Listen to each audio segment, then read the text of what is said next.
Minimalism was born as a self-conscious movement in New York in the early 1960s.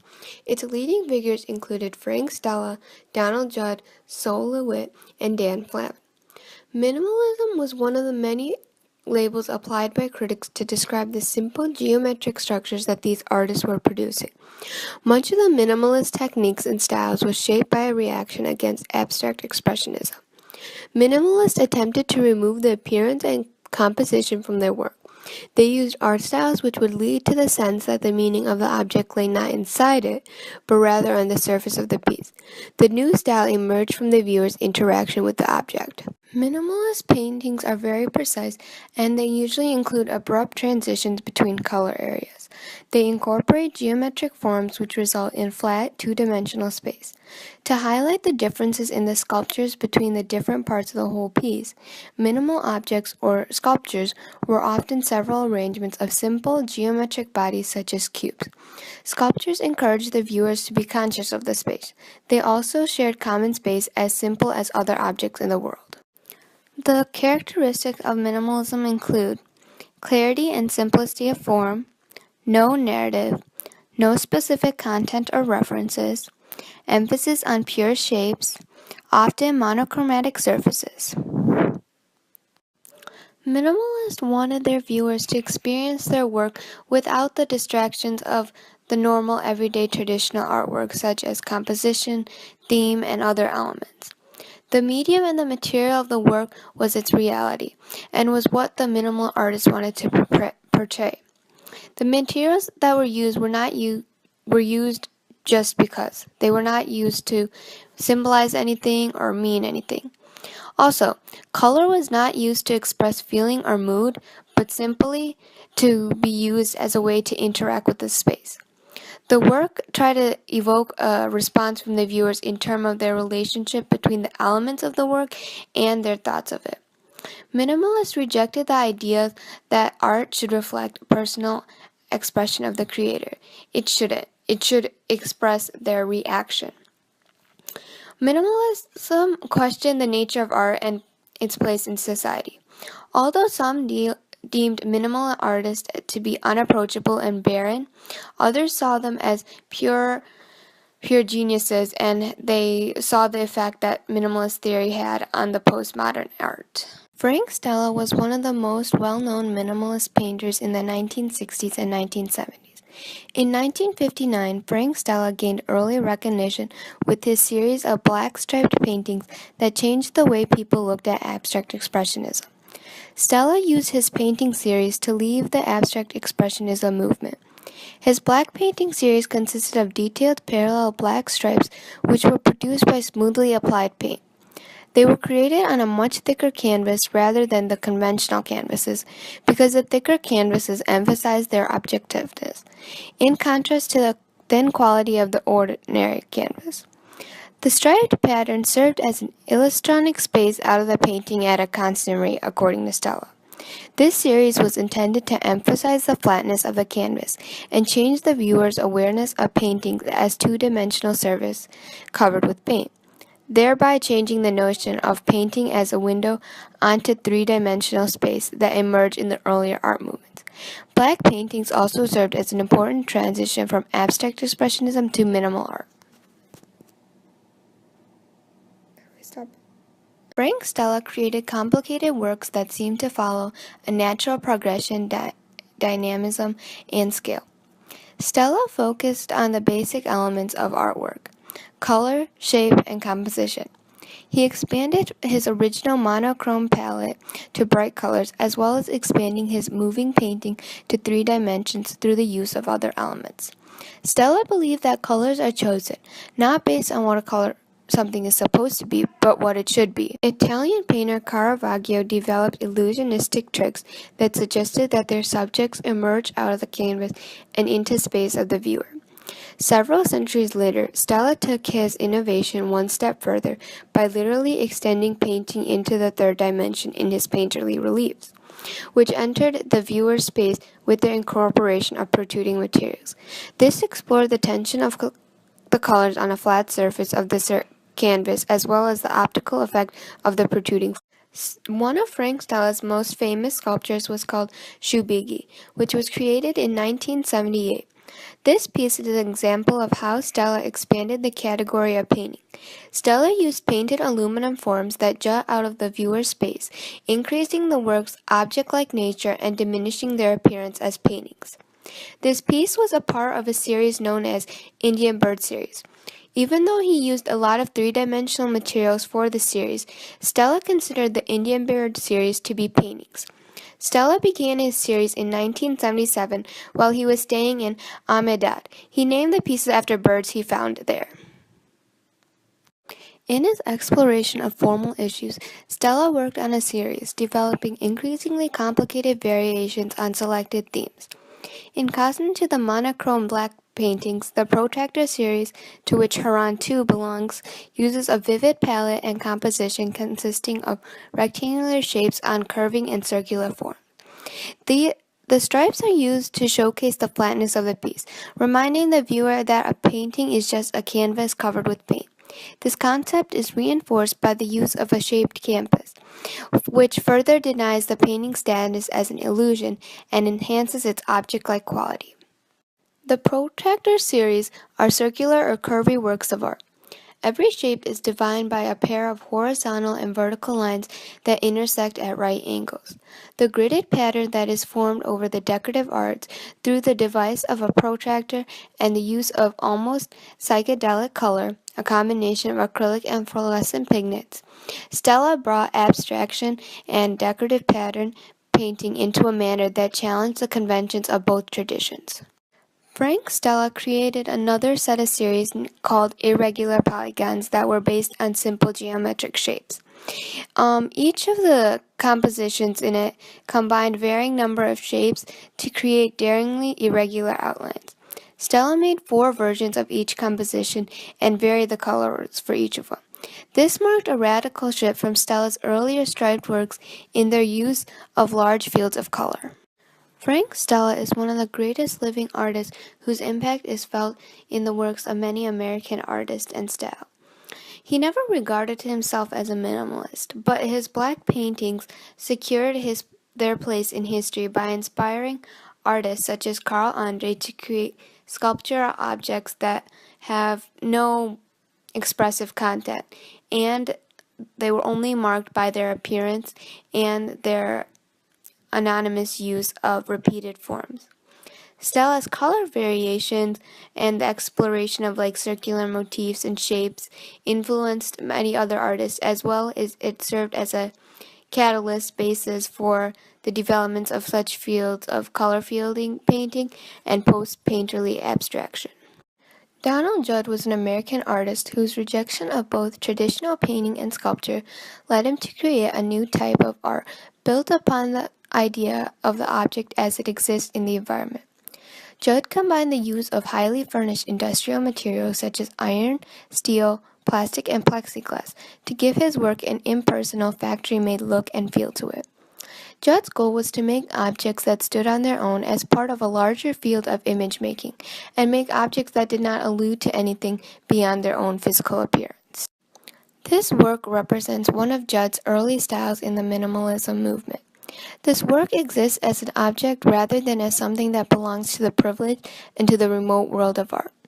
As an artist, Judd was beginning to see the importance of the environment on how a piece is perceived. In this piece, he places a simple rectangular formed object directly onto the floor of the gallery so that it demands recognition through its materiality as well as through the fact that it changes upon the viewer's passage through the space. After the creation of this piece, Judd began to use a new visual language for three-dimensional form. It was one that emphasizes simplicity and the physical nature of the piece. By the 1970s, Judd's specific objects, as he referred to them, had become complex through his use of color and surface. For Judd, color and material always remained central to his conception of art. The stacks use colors as do painted works, but they protrude from the walls so that the wall becomes a part of the piece as well. In 1972, Judd created another piece. The outer surface is composed of copper, an industrial material, and the inner surface is colored lightly with a highly saturated red. The red interior also contrasts with the copper and was supposed to deepen the viewer's experience by forcing them to think about the relationship between the inside and outside, and to make them question the effects of the different surface values. The piece is in some ways the exact opposite of what people tend to perceive. The tendency for humans to extend the vertical orientation of their own bodies to see human forms in sculpture, which was traditionally vertically oriented. Instead of seeing the world in a reflection of that usual vertical orientation of the human form, or organic form, here we have a piece that is more horizontal than vertical and contains many empty space. By the 1980s, Donald Judd turned to the creation of vertically suspended stacks, whose emphasis was on the strength of the piece. Like I said before, this piece suggests a repetition of the observer's own body. This fact creates a strong relationship between two completely different materials. The use of two different materials, aluminum and plexiglass, again offers the viewers two experiences. From the front, the observer is drawn into the depths of the space, while from the side, the piece presents itself as projecting into space. Judd himself said the works were neither painting nor sculpture, and in this matter, he has created an entirely new art. Donald Judd was a leader of the minimalist movement and as such helped to create an appreciation for the clean lines and uncluttered space often favored in interior design. In 1968, Judd purchased a 5-story cast iron building located in New York City. The building was his home and it also reflects his minimalist aesthetics. It contains Judd's own furniture designs and other artworks, and the space has been dubbed by the birthplace of permanent installation. You want to note that the rectangular forms that dominate the interior, such as the tables, windows, and frames, are used as reflections of the grid-like form that comprise the building and the windows of Lower Manhattan. As Judd once said, art and architecture, all the arts, do not exist in isolation as they do now. The fault is very much the key to the present society. Architecture is nearly gone, but all of the arts, in fact, parts of the art society, have to be rejoined and joined more than they ever have been. That was Judd's own quotes, which he used to apply to build his room and house. Donald Judd used his influence in the minimalist movement to establish the Chinady Foundation. It is a space that serves as a museum, art residency, and a research center. In 1976, Judd began to turn his attention beyond the Marfa, and he purchased land close to the Mexican border, where he developed his ideas on agriculture and land conservation, which have influenced many people in the area. Also, today his writings are seen as the most comprehensive statement of the minimalist art movement. Sol LeWitt earned a place in history of art for his leading role in the conceptual art movement. His belief as an artist created the transition from modern to postmodern era. LeWitt's work ranged from sculpture, painting, and drawing to almost exclusively conceptual pieces that existed as the ideas of elements of the artistic process itself. He placed his emphasis on the process and materials rather than the meaning or specific messages of a piece. His pieces did not require meaning. LeWitt's work consisted of lines, basic colors, and simplified shapes. He applied them to many formulas that he created himself. Like many other minimalist artists, LeWitt used traditional materials such as wood, canvases, and paints, but he made sure to focus on the specific concept of the piece. He left their traditional materials to speak for themselves, to demonstrate their own vulnerability to decay or to destruction. The direction for producing a work of art became the work itself. A work was no longer required to have an actual material presence in order to be considered art. LeWitt's conceptual pieces often took on at least some kind of basic form, although not necessarily in his own hand. LeWitt would provide an assistant or group of assistants with direction for producing a work of art. The instructions were deliberately vague so that the end result was not completely controlled by the artist that conceived the work. In this way, LeWitt challenged some very fundamental beliefs of art, including the authority of the artist in the production of a work of art. LeWitt used traditional materials, oil and pigment on wood when he produced wall structure blue. The piece is a colorful square within a framework of a larger square. That image is supposed to imitate the traditional painting with the red bullseye in the center that calls attention to itself. The simple yet striking square in the middle of the canvas is significant of Jasper John's handling of the target pieces, which Lewitt had seen at an exhibition at the Museum of Modern Art around the time he produced this piece. This minimalist painting marks a definite break with Lewitt's earlier bodies of work, which made use of language and human figures, compared to works now that involved simplified and abstract objects. The cubes in this piece allowed Lewitt to study the association of different sizes and shapes, arranged according to certain rules and ideas that were already created. When you look at this piece as a whole, it appears to look like a city. It also shows itself as a framework for a finished work or a series of works, by kind of imitating the sketches that precede blueprints and completed structures. Lewitt challenges the typical methods of artistic production. In this instant, he stops the process of sculpting and allows the viewer to observe what would have only existed beneath the other materials. He makes the piece look like it is not finished, but it is, and that is why Lewitt challenged the normal methods of creating art. So Lewitt was always willing to exchange his own work with anyone, whether amateur or well-established artist. He encouraged the kind of support network in the visual arts. This enabled him to have a large collection from local and international artists. He was the founder of Printed Matter, a nonprofit organization that promotes book arts and maintains the exhibition space in Chelsea. He also established a fund for artist work, which makes it possible for donations for artists to continue making their work in New York City. Dan Flavin was not like other minimalist artists during his time. Even though Flavin was a painter, he was known for his work that he created with another material. Flavin created art by using another material, fluorescent lights. He began incorporating fluorescent lights into his works in the early 1960s with his breakthrough called Icon series.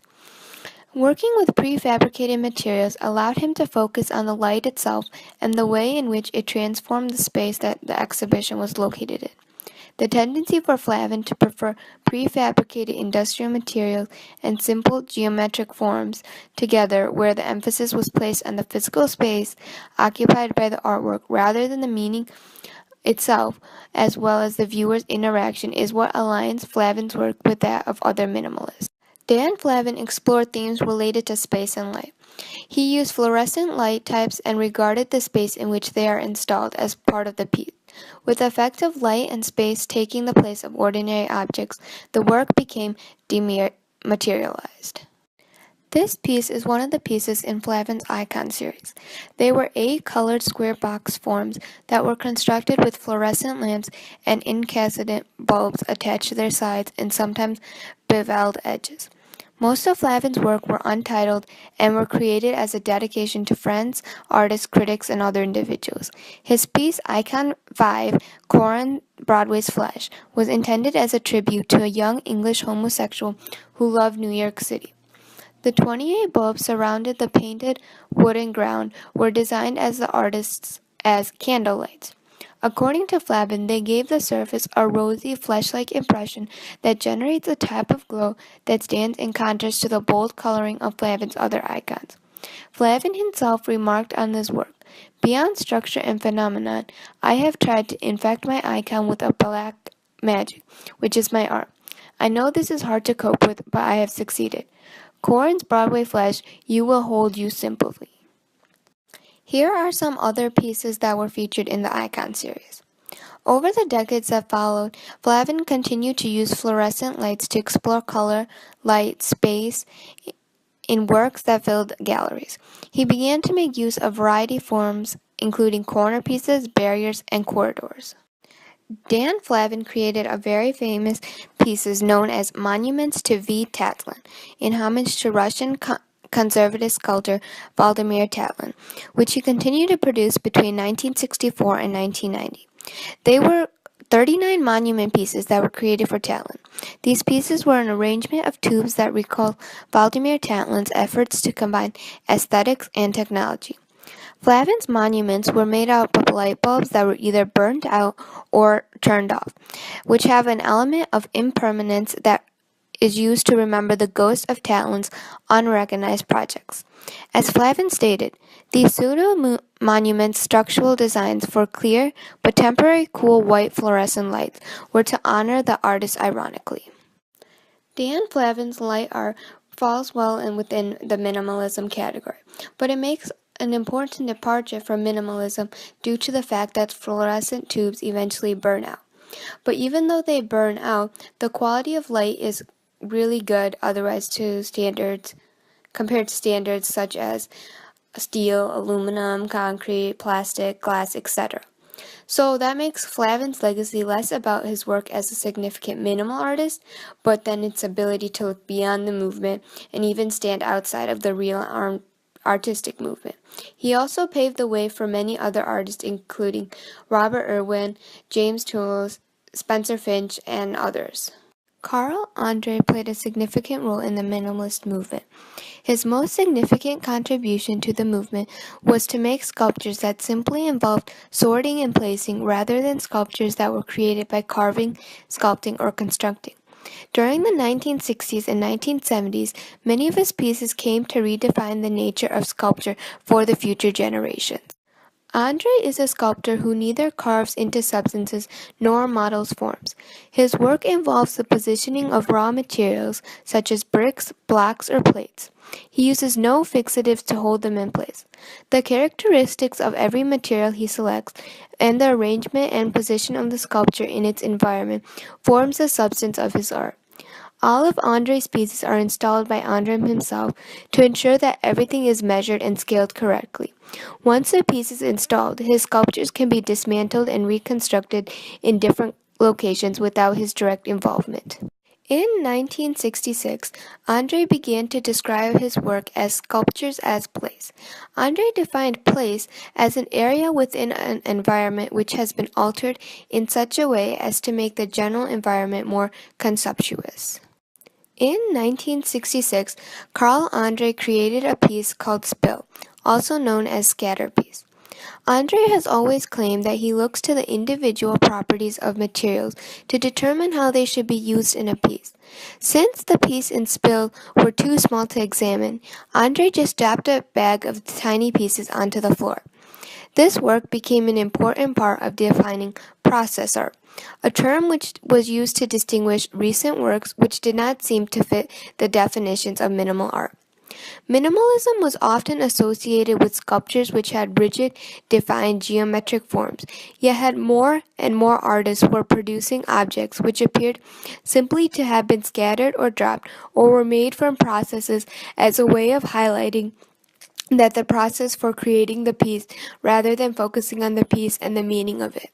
Almost all of Carl Andre's sculpture could be dismantled and reconstructed in different places, except for a piece called Stone Field Sculpture. This piece was created in 1977 and is Andre's only permanent public sculpture. It can be found in downtown Hartford. This work consists of 36 large boulders which were dug up at a local gravel pit and had been discarded by the owners. Andre placed the largest stone at the tip of the triangular plot, then set down the next 2 rows running across the site, and the next 3, continuing all the way up to the 8th row, which is comprised of the smallest stone. This sculpture can be seen as a contrast of human and geological time. Andre has left an impact on many minimalist artists. Andre's art became an important reference point for many artists because Andre was able to reduce the sculpture to its essential state. While Andre saw this as the endpoint of his art, many sculptors such as Richard Serra used Andre's technique and styles as the starting point for his own practice. Many other artists also built up from the principles which Andre had laid down.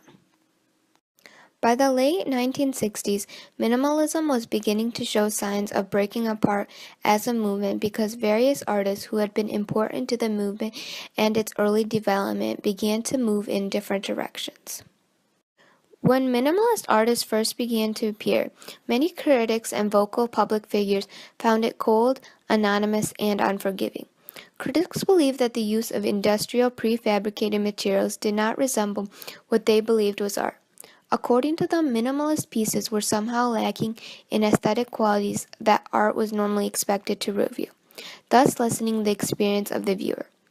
In his essay, Wreckness of Sculpture, critic Clement Greenberg dismissed minimal art as a novelty art.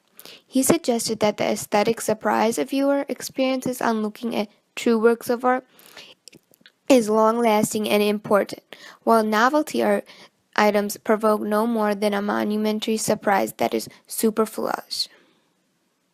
Another criticism of minimalism was that minimal art blurred the boundaries between art and everyday, therefore undervalued the art object. In his article, Art and Objecthood, art critic Michael Fried published a controversial and influential attack on minimalist sculpture. Unlike Greenberg, who saw minimal art as a merely novelty, Fried saw minimalism as modernism gone wrong. He suggested that if the aim of modernist work was to explore its medium, be it painting, sculpture, or poetry, minimal art had taken this investigation too far, and by referring only to itself, undermined the distinction between art and non-art. One movement that grew out of the minimalism movement was known as post-minimalism.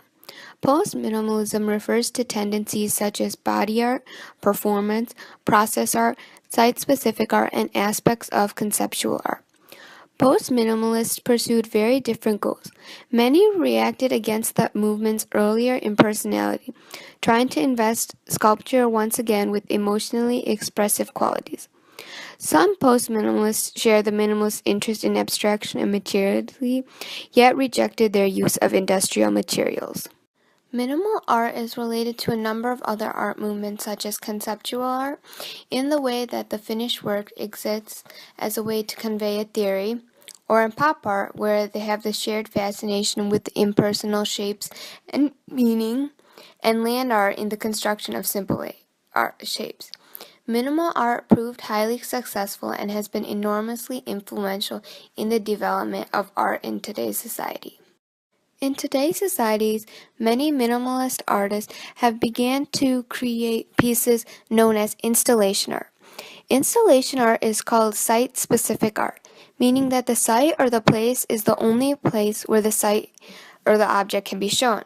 Once the object is removed from the site, the object ceases to exist, because it only exists for the viewer and has no life or purpose outside of the specific space.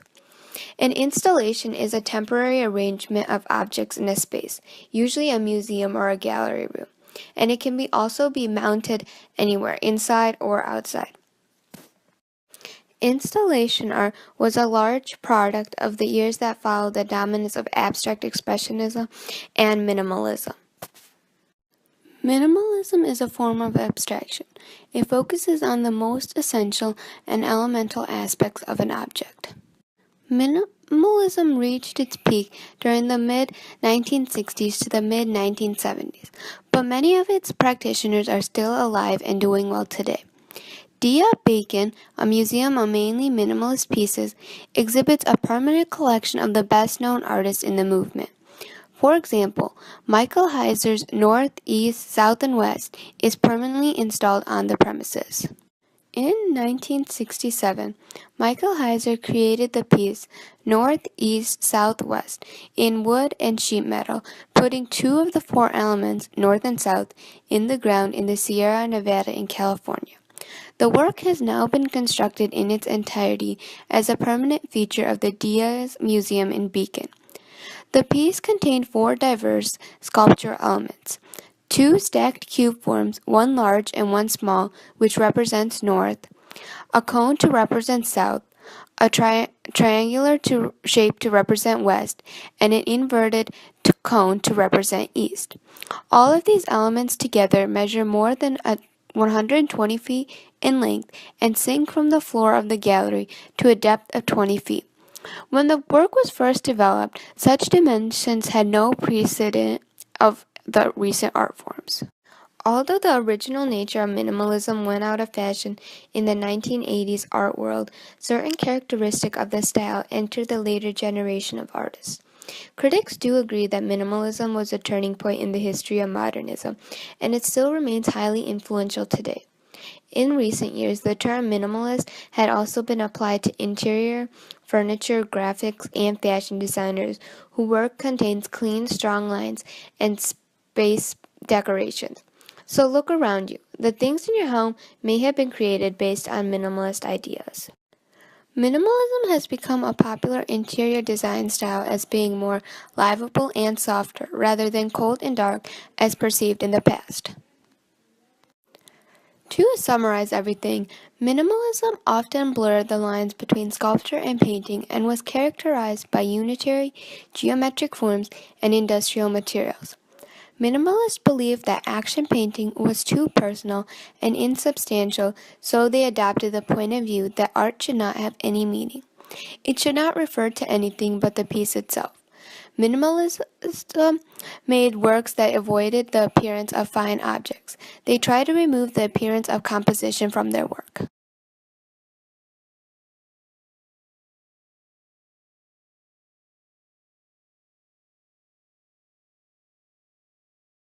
One of the most well-known minimalist painters in the 1960s and 1970s. In 1959, Frank Stella gained early recognition with his series of black striped paintings that changed the way people looked at abstract expressionism. Stella used his painting series to lead the abstract expressionism movement. His black painting series consisted of detailed parallel black stripes which were produced by smoothly applied paint. They were created on a much thicker canvas rather than the conventional canvases because the thicker canvases emphasized their objectiveness, in contrast to the thin quality of the ordinary canvas with the object. Minimalist paintings are very precise and they usually include abrupt transitions between color areas. They incorporate geometric forms which result in flat, two-dimensional space. To highlight the differences in the sculptures between the different parts of the whole piece, minimal objects or sculptures were often several arrangements of simple geometric bodies such as cubes. Sculptures encouraged the viewers to be conscious of the space. They also shared common space as simple as other objects in the world. The characteristics of minimalism include clarity and simplicity of form, no narrative, no specific content or references to interact with the space. The work tried to evoke a response from the viewers in terms of their relationship between the elements of the work and their thoughts of it. Minimalists rejected the idea that art should reflect personal expression of the creator. It shouldn't. It should express their reaction. Minimalism questioned the nature of art and its place in society. Although some deemed minimal artists to be unapproachable and barren, others saw them as pure geniuses, and they saw the effect that minimalist theory had on the postmodern art. Frank Stella was emphasis on pure shapes, often monochromatic surfaces. Minimalists wanted their viewers to experience their work without the distractions of the normal everyday traditional artwork such as composition, theme, and other elements.